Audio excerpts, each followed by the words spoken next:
ขอนไม้เนาะรถยกเพิ่นก็สิแล้วเบิดโมงเพิ่นละเพิ่นก็อยากขึ้นได้รถยกกันนะเนาะหอนโมงเพิ่นละเด้อยากขึ้นมาแล้วบาดนี้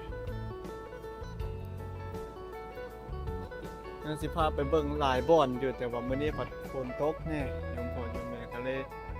บ่ได้พาไปอันนี้ก็แม่นวิถีชีวิตของชาวเมืองท่าแขกบ้านนาเมืองก็สิเป็นประมาณนี้โยมพ่อโยมแม่วิถีชีวิตก็ไหลมองหาปลาจุดประสงค์หลักก็แม่นไหลมองหาปลานี่แหละอาชีพของในบ้านนาเมืองเด้ในบ้านนาเมืองของพวกเราไหลมองหาปลาปลูกฟังเลี้ยงสัตว์ปลูกข้าวไถนาหาเครื่องปลูกของฝังในป่าในดงหาเฮ็ดยามเฮ็ดกันหาเฮ็ดเนาะแต่ว่ายามปลาก็ลงคลองนี่แหละนี่น้ำคลองที่ว่าให้โยมพ่อโยมแม่ได้เบิ่งแต่ว่าปีนี้พิเศษแน่เพราะว่าทางภาครัฐคันเทิงพ่อแม่ทางอยู่เบื้องเทิงคุณเพิ่นได้ให้มีโครงการตะฟังเจื้อนกันตะฟังเจื้อนเนี่ยหมดปกติก็สิมีส่วนของพ่อแม่ประชาชนปลูกสาลีปลูกพักแต่ว่าเดี๋ยวนี้นะเพิ่นปีนี้พิเศษเพิ่นให้หยุดก้อนเพื่อว่าเฮ็ดโครงการ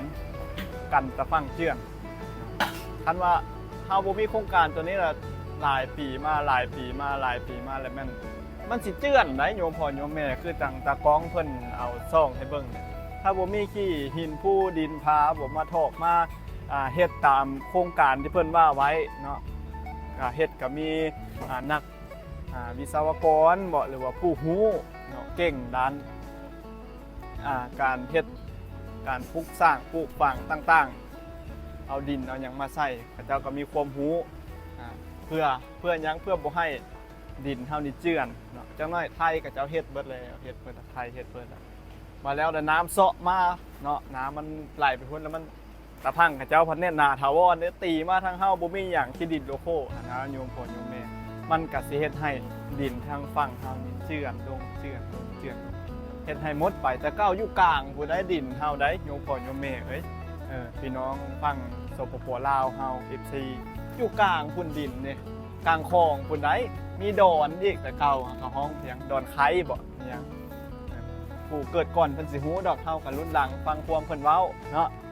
มีดอนเลยฮะเด้ดอนนั้นก็สิยาวมาผิดอ่ะมาแถวเฮาผิดอ่ะดอนนั้นก็ได้แต่ว่าเนื่องจากก็คือว่าหั่นแหละเนาะทุกสิ่งทุกอย่างมันบ่เที่ยงแท้แน่นอน